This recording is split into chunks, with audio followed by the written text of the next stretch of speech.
Hey everybody, welcome back to another Sunday sermon, y'all. I am super excited. Welcome to September. Welcome to my birthday month. What?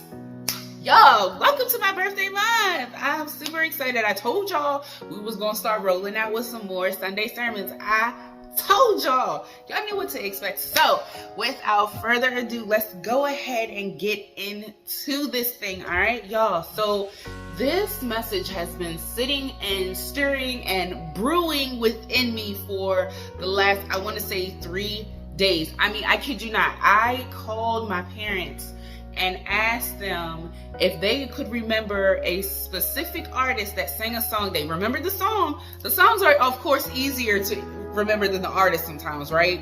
Especially if they're not like mainstream artists. It was a local artist, but we're gonna get into all of that. I just wanted to preface the video. I missed y'all. Okay, so let's get into it. Let's go ahead and get into it. Let's get into it. So like I was saying, I have had this on my heart. It's been a brewing, and y'all got little gnats because I had some fruit that was sitting out. So if you see me swatting and stuff, it's the little fruit flies, the little gnats, okay? I've been on this fruit kick, y'all, so I have a lot of fruit in here. But anyway, so,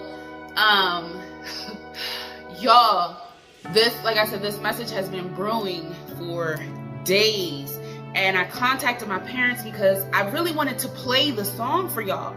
I really wanted to play the song for y'all. Then I thought about it and I was like, God is probably blocking that because copyright and stuff. So just sing it. Duh.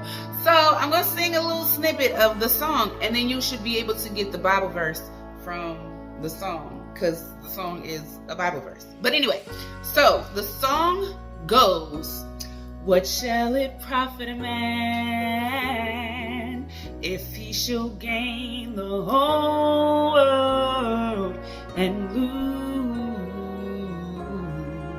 his own soul?"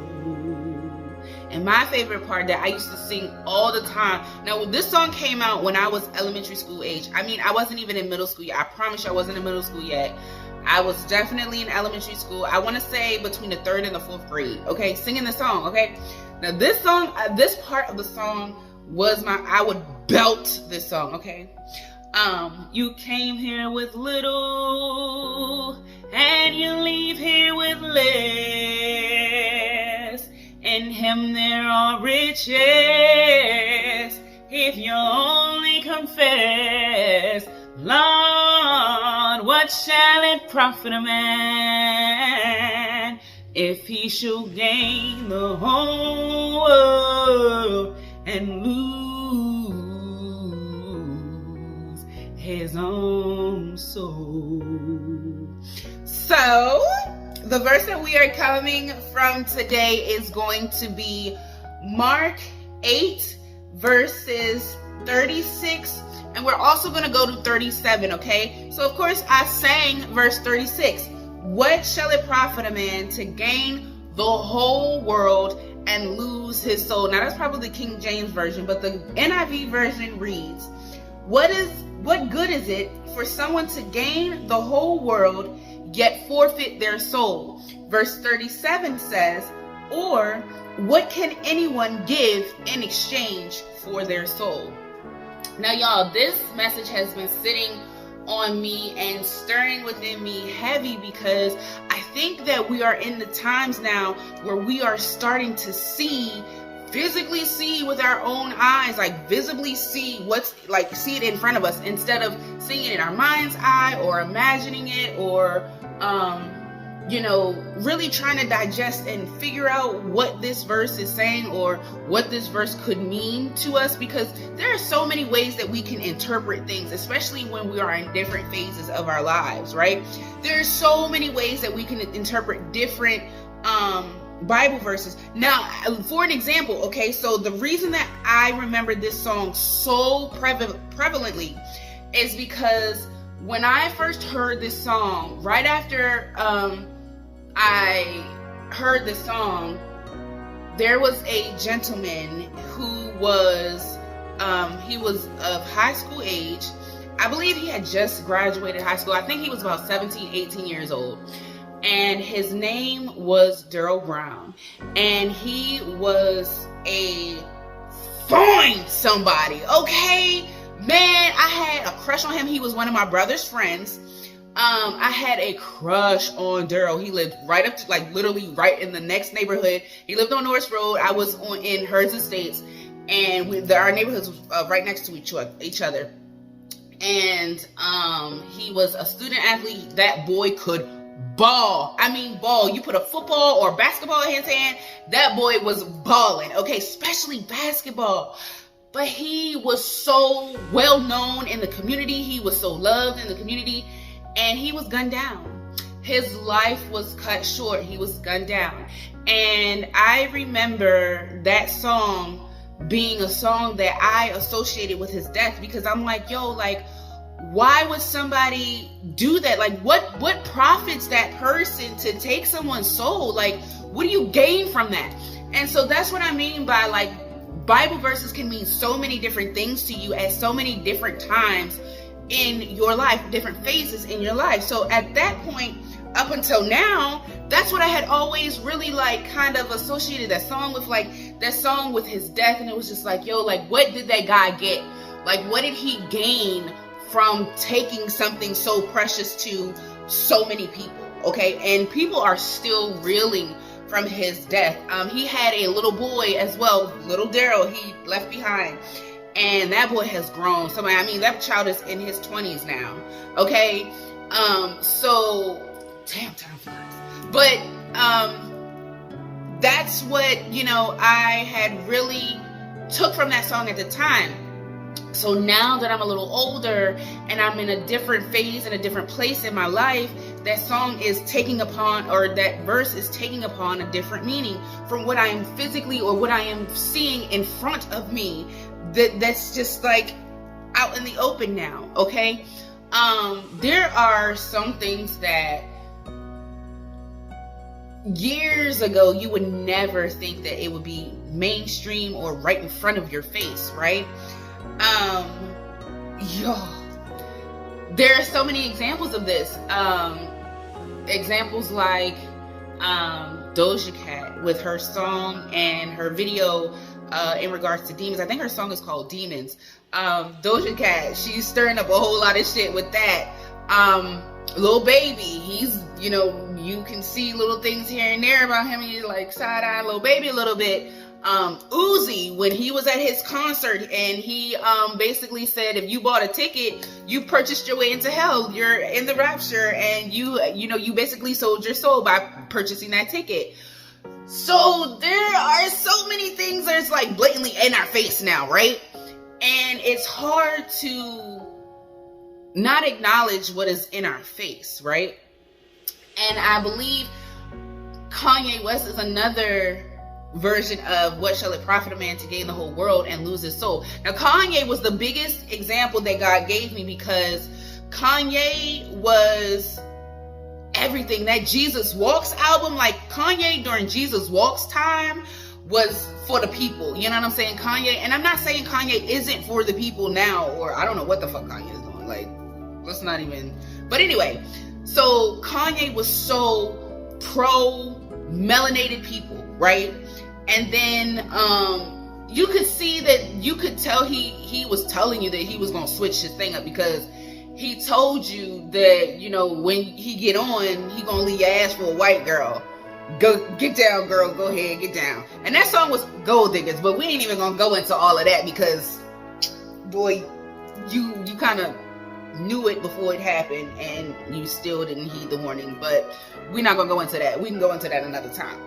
But Kanye has been on this Trump kick, this MAGA kick, and Kanye has reached the pinnacle of his success at some point. And it's like, at that pinnacle, he sold himself to some type of demon. Now, we could say MAGA supporters are a certain demon, and we can say that, you know, we can say alcohol is a demon, you know, we can say there's so many things that we can classify as a demon, okay? So demon is a very loose and broad term that we're using right now, right? But Kanye is a very good example of that. What shall it profit a man to gain the whole world? He was at his pinnacle. What did it profit him to gain the whole world? And then he lost his soul.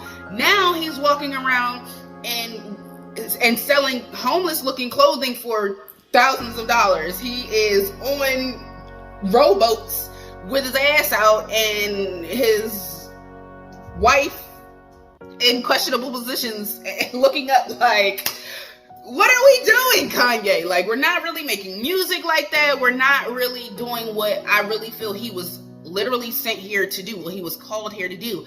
I feel like Kanye sold himself, and he didn't have the spiritual currency to keep up with the payments, and so that is what we're seeing here. There is so much spiritual warfare going on right blatantly in front of our faces. Like I said, we're literally fighting for our vibrations and not even knowing it. I'll bring back the Uzi situation, where Uzi at his concert said that, basically, hey y'all are in the midst of the rapture. If you didn't know, now you know. You are in hell. You have purchased your ticket to hell, and if you didn't know, now you know. Oh well, sorry if you didn't intend to do that. It's here now, and you listen to my songs over and over. You sang my songs. You have ritualistically placed yourself in hell because of my music and this, that, and the third. So there's so much that we are being fed, and we're not really understanding until we fully start to digest things, that some things are really not what we're meshing with, not necessarily what we are agreeing with in our own spiritual journeys, right? Doja, many can say that Doja has given herself to certain spirits. Baphomet as one of them. Because like I said, her song and her video is so controversial, and people are saying, okay, since her 27th birthday, now there's symbolisms with those things, but we're not going to go into it. I'm just showing you examples of how we are experiencing spiritual warfare in our face. We are answering the question. The question is being answered now. What shall it profit a man to gain the whole world and lose his soul? We are seeing that now. There are so many shootings. There are kids that don't care about life. They have no regard for life whatsoever these days. Teenagers are out of control. Schools, there are fightings within the first week or two of schools. There's shootings. Kids are bringing guns and things. There's cyberbullying. There's bullying. There is so much drama and tragedy and trauma that is out in the forefront now, and everybody is seeing how it is affecting so many people. There's so much generational trauma that is playing out, and we're trying to figure out what happened, what went wrong, because we asked the question, what does it profit a man to gain the whole world and lose his soul? And now we're seeing the ramifications of just that. So it's like you have to really be careful. You have to be patient with yourself, and you have to really use and tap into your sense of discernment when it comes to what is okay for you and what is not, what you choose to digest and what you choose to spit out, what you choose to bring in and chew in the meat and spit out the bones. You eat the meat and potatoes and you spit out the bones.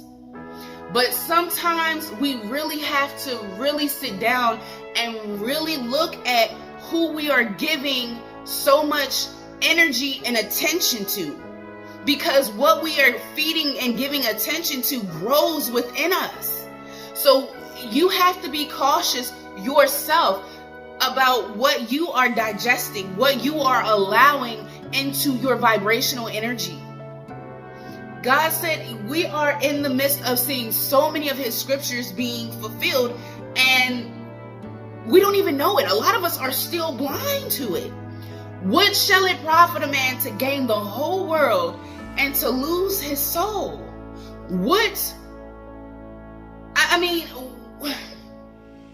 There's so much that's coming, and I don't want to keep y'all long, but y'all, we have to really sit down and we have to really ask ourselves if the people and the things and the things that we're surrounding ourselves with, the things that we're putting into our bodies, the things that we are putting into our ears, into our vibrational frequencies, we really have to figure out if those things are of positive vibrations for us, if they help us, if they help grow us, or if they're helping us grow something else energetically outside of ourselves that we're not necessarily intending on putting money into the bank of. We're not trying necessarily to deposit energy into this energetic pot that we don't know that we're adding to. So we have to have an increased sense of discernment. We have to have an increase of knowing of self. We have to have an increased knowing of our higher being. And the only way that you are going to really know how to do that is connecting to source, connecting with your ancestors, connecting to self, really connecting, especially connecting back to nature, grounding yourself, and really figuring out your own frequency, really figuring out your own vibrational energetic fields, figuring out how you charge yourself and how you keep yourself on a higher frequency. You have to really understand what it feels like when something is not necessarily energetically meshing with you and where you're going. We have to really step back. I know things sound cool and things look good and this, that, and the third, but we actually have to sit back and really see and analyze if certain things are really for us. We are in such a space of spiritual warfare that spiritual warfare doesn't even look like it used to. So people are on the battlefield and don't even know it. They're fighting for their lives and they don't even know it. And so what are you allowing? What are you feeding? We really have to evaluate these types of things as we continue to move forward. What are we paying into? What treasury are we paying into? Are we paying into the treasury of growing ourselves and knowing ourselves and using discernment and figuring out if this person or that person or this thing and that thing is for us or not? We really, really have to sit back and sit down and really take a step back from society and societal norms and really check in with yourself, because a lot of us are finding that we don't mesh with societal norms. We are outside of societal norms now. We are creating our own new normal. And so that's what I really wanted to talk about today during this Sunday sermon, is what it looks like to answer the question, what shall it profit a man to gain the whole world and lose his own soul? All right, y'all. I told y'all I was going to have y'all here long. I know this is long enough, so I'm going to cut it here. I love you guys. I appreciate y'all, and I will see y'all in the next video. Bye.